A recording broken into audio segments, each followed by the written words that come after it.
Hi dears, ಅಸ್ಲಾಂ ವಲೈಕುಮ್. Welcome back to my channel. So ಎಲ್ಲರೂ ಹೇಗಿದ್ದೀರಾ?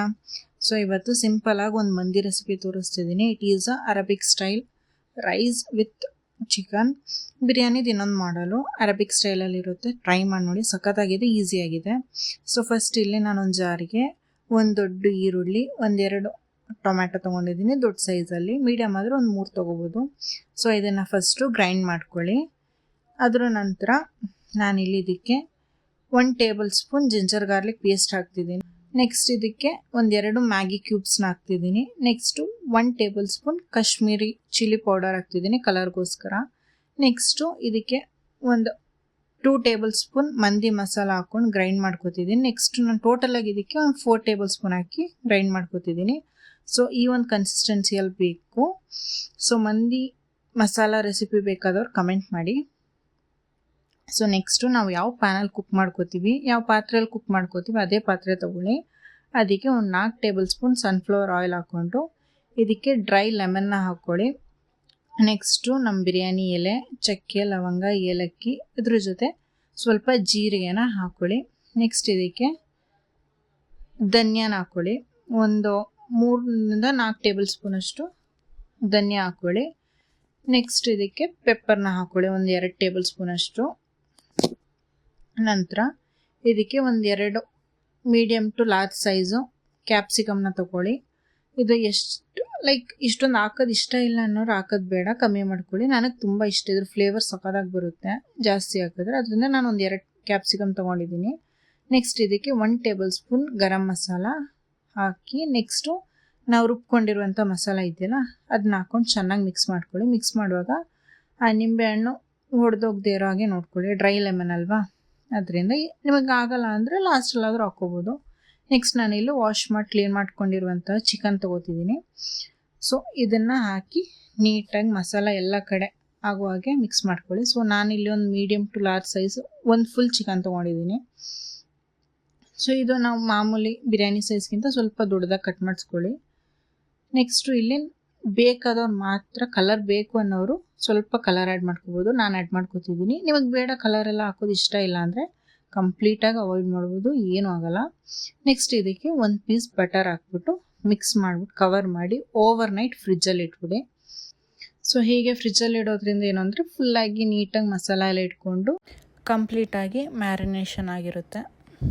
ಸೊ ಇದರ ನಂತರ ನಾನಿಲ್ಲಿ ನೆಕ್ಸ್ಟ್ ಡೇ ಮಾಡ್ತಿರೋದ್ರಿಂದ ಮಾಡೋ ಟೈಮಲ್ಲಿ ಫ್ರಿಜ್ಜಿಂದ ಹೊರಗಡೆ ತೆಗೆದು ಡೈರೆಕ್ಟು ಲೋ ಫ್ಲೇಮಿಗೆ ಇಟ್ಬಿಟ್ಟು ಇದನ್ನ ಕುಕ್ ಮಾಡೋಕ್ಕೆ ಸ್ಟಾರ್ಟ್ ಮಾಡಿ. ಆವಾಗ ಇದಕ್ಕೆ ಸ್ವಲ್ಪ ಪುದೀನ ಮತ್ತು ಸ್ವಲ್ಪ ಕೊತ್ತಂಬರಿ ಸೊಪ್ಪನ್ನು ಚಾಪ್ ಮಾಡ್ಕೊಂಡಿರೋಂಥದ್ದನ್ನ ಹಾಕ್ಕೊಳ್ಳಿ. ಜಾಸ್ತಿ ಏನು ಹಾಕಬೇಡಿ, ಸ್ವಲ್ಪ ಹಾಕಿದ್ರೆ ಸಾಕು.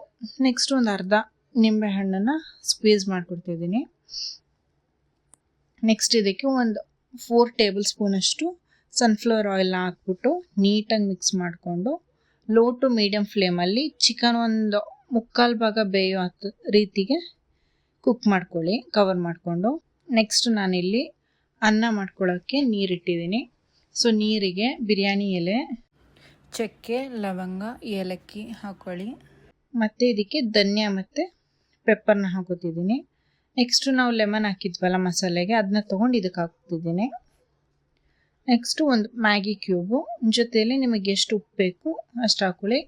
ಆ್ಯಂಡ್ ಇಲ್ಲಿ ಮ್ಯಾಗಿ ಕ್ಯೂಬ್ಗೂ ಲೈಟಾಗಿ ಉಪ್ಪಿರುತ್ತೆ, ಅದರಿಂದ ನೋಡ್ಕೊಂಡು ಹಾಕಿ. ಸೊ ಇದು ಮಿಕ್ಸ್ ಮಾಡಿಬಿಟ್ಟು ನೀರು ಕುದಿ ಬರೋವರೆಗೂ ಕ್ಲೋಸ್ ಮಾಡಿಟ್ಟಿರಿ. ಈ ಟೈಮಲ್ಲಿ ನಾವು ಬಸ್ಮತಿ ರೈಸ್ ಅಥವಾ ಮಂದಿ ರೈಸ್ ಅಂತ ಸಿಗುತ್ತೆ, ನಾರ್ಮಲಾಗಿ ಬಸ್ಮತಿ ರೈಸ್ ನಾವು ಯೂಸ್ ಮಾಡೋದು, ಅದನ್ನ ವಾಶ್ ಮಾಡಿಕೊಂಡು ನೀರಲ್ಲೇ ಇಟ್ಟಿರಿ. ನೆಕ್ಸ್ಟು ನೀರು ಚೆನ್ನಾಗಿ ಕುದಿ ಬಂದಿದ ನಂತರ ನಾವು ಸೋಕ್ ಮಾಡಿರೋಂಥ ರೈಸ್ ಇರುತ್ತಲ್ಲ ಅದನ್ನ ಹಾಕಿ. ನಾನಿಲ್ಲಿ ಅರೌಂಡ್ 1.5 kg ಚಿಕನ್ ಇತ್ತು, ಅದರಿಂದ ಅದೇ ಮೆಷರ್ಮೆಂಟಲ್ಲಿ ಅಕ್ಕಿ ಕೂಡ ತೊಗೊಂಡಿದ್ದೀನಿ. ಸೊ ಅಕ್ಕಿನೂ ಅಷ್ಟೇ ಫುಲ್ಲಾಗಿ ಬೇಯಿಸೋದು ಬೇಡ, ಒಂದು 3/4 ಭಾಗ ಬೆಂದರೆ ಸಾಕು. ನಾವು ಇದು ದಮ್ಮಗೆ ಹಾಕ್ತೀವಲ್ಲ ಅಲ್ಲೂ ಬೇಯುತ್ತೆ, ಅದರಿಂದ ಅದೇ ಟೈಮಲ್ಲಿ ಇಲ್ಲಿ ಚಿಕನ್ನು ಆಲ್ಮೋಸ್ಟ್ ಸೆಟ್ ಆಗಿದೆ, ಒಂದು 3/4 ಭಾಗ ಬೆಂದು ರೆಡಿಯಾಗಿದೆ. ನೆಕ್ಸ್ಟ್ ನಾನಿಲ್ಲಿ ಗ್ರೇವಿಯಿಂದ ಚಿಕನ್ನ ತೆಗಿತಿದ್ದೀನಿ ಹೊರಗಡೆ. ಏಕೆಂದರೆ ನಾವು ಇದನ್ನ ಚಿಕನ್ ಸಪ್ರೇಟ್ ತೆಗೆದ್ಬಿಟ್ಟು ಚಿಕನ್ನ ನಾವು ಶಾಲೋ ಫ್ರೈ ಮಾಡ್ಕೋತೀವಲ್ಲ, ಎಣ್ಣೆ ಏನೂ ಹಾಕ್ತೇನೆ ಪ್ಯಾನಲ್ಲಿ ಜಸ್ಟು ಹೊರಗಡೆ ಮಾತ್ರ ಜಸ್ಟ್ ಒಂದು ಫ್ರೈ ಮಾಡಿ ತೊಗೊಳ್ಳಿ. ಅದರಲ್ಲೇ ಮಿಕ್ಕಿದ್ದು ನಾವೇನು ಮುಕ್ಕಾಲು ಭಾಗ ಬೇಯಿಸೋಕ್ಕೆ ಹೇಳಿದ್ನಲ್ಲ, ಮಿಕ್ಕಿದ ಕಾಲು ಭಾಗನೂ ಅಲ್ಲೇ ಬೆಂದೋಗುತ್ತೆ. ಸೊ ಕಂಪ್ಲೀಟಾಗಿ ಕುಕ್ ಆಗುತ್ತೆ. ಆ್ಯಂಡ್ ನಾನಿಲ್ಲಿ ಗ್ರೇವಿಯಿಂದ ಹಾಫ್ ಗ್ರೇವಿನ ಸಪ್ರೇಟ್ ತೆಗೆದಿಟ್ಕೊತಿದ್ದೀನಿ. ಅದು ತೆಗೆದಿಟ್ಕೊಂಡಿದ ನಂತರ ನಾವು ಬೇಯಿಸಿರುವಂಥ ಅನ್ನನ ಒಂದು ಅರ್ಧ ಭಾಗ ಇದಕ್ಕೆ ಹಾಕ್ಕೊಳ್ಳಿ. ನಾನಿಲ್ಲಿ ಲೇಯರಿಂಗ್ ಮಾಡ್ತಿದ್ದೀನಿ. ನಿಮಗೆ ಲೇಯರಿಂಗ್ ಮಾಡೋದು ಬೇಡ ಅಂದರೆ ಲೈಕ್ ಮಸಾಲ ಡೈರೆಕ್ಟು ಫುಲ್ ಅನ್ನನೂ ಹಾಕಿ ಕವರ್ ಮಾಡಿ ದಮ್ ಮಾಡ್ಬೋದು. ನಾನಿಲ್ಲಿ ಲೇಯರಿಂಗ್ ಮಾಡ್ತಿದ್ದೀನಿ ಸೊ ದ್ಯಾಟ್ ಎಲ್ಲ ಕಡೆ ಫ್ಲೇವರ್ ನೀಟಾಗಿ ಸ್ಪ್ರೆಡ್ ಆಗಲಿ ಅಂತ. ಸೊ ಅನ್ನ ನೀಟಾಗಿ ಲೇಯರ್ ಮಾಡ್ಕೊಂಡು ಇದಕ್ಕೆ ನಾನಿಲ್ಲಿ ಅರ್ಶಿನದ ಪುಡಿ ಹಾಲಿಗೆ ಮಿಕ್ಸ್ ಮಾಡಿಕೊಂಡು ಅದನ್ನು ಹಾಕ್ತಿದ್ದೀನಿ. ಹಾಗೆ ಕಲರ್ನ ಮಿಕ್ಸ್ ಮಾಡ್ಕೊಂಡು ಹಾಕ್ತಿದ್ದೀನಿ. ಇದು ಇಷ್ಟ ಇಲ್ಲ ಅನ್ನೋರು ಅವಾಯ್ಡ್ ಮಾಡ್ಬೋದು. ಸೊ ನನಗೆ ಕಲರ್ಫುಲ್ಲಾಗಿ ಬೇಕು ಅಂತ ನಾನು ಇದನ್ನ ಮಾಡ್ಕೋತಿದ್ದೀನಿ. ಒಂಥರ ಪ್ರೆಸೆಂಟೇಬಲ್ ಆಗು ಇರುತ್ತೆ, ನೋಡೋಕ್ಕೂ ಚೆನ್ನಾಗಿರುತ್ತೆ. ಸೊ ಅದರ ನಂತರ ನಾವು ಇಟ್ಕೊಂಡಿದ್ದ ಮಸಾಲ ಇತ್ತಲ್ಲ, ಅದರಲ್ಲಿ ಒಂದು ಅರ್ಧ ಮಸಾಲಾನ ಎಲ್ಲ ಕಡೆ ಸ್ಪ್ರೆಡ್ ಮಾಡಿ ಹಾಕಿ, ನೆಕ್ಸ್ಟು ಮಿಕ್ಕಿರೋಂತಹ ರೈಸ್ ಕಂಪ್ಲೀಟಾಗಿ ಹಾಕಿ ಲೆವೆಲ್ ಮಾಡ್ಕೊಳ್ಳಿ. ಲೆವೆಲ್ ಮಾಡ್ಕೊಂಡಿದ ನಂತರ ನಾವು ಸೇಮ್ ಪ್ರೊಸೆಸ್ನ ರಿಪೀಟ್ ಮಾಡ್ಕೊಳ್ಳಿ. ಕಲರ್ ಮಿಕ್ಸ್ಚರ್ ಇತ್ತಲ್ಲ ಅದನ್ನ ಹಾಕಿ ಮಸಾಲ ಹಾಕ್ಬಿಟ್ಟು ಒಂದು 3-4 ಮೆಣಸಿನ್ಕಾಯಿನ ಅನ್ನದ ಒಳಗಡೆ ಹಾಕಿ ದಮ್ಮಕ್ಕೆ ಕಂಪ್ಲೀಟ್ ಇಟ್ಬಿಡಿ. ಇದಕ್ಕೆ ಚಾರ್ಕೋಲ್ ಸ್ಮೋಕಿಂಗ್ ಕೊಡಬೇಕು, ಬಟ್ ನನ್ನ ಹತ್ರ ಇಲ್ಲಿ ಅವೈಲೇಬಲ್ ಆಗಿ ಇರಲಿಲ್ಲ, ಅದರಿಂದ ನಾನು ಸ್ಮೋಕ್ ಕೊಡ್ತಿಲ್ಲ. ಹಾಗಾದರೂ ಸಖತ್ತಾಗಿರುತ್ತೆ.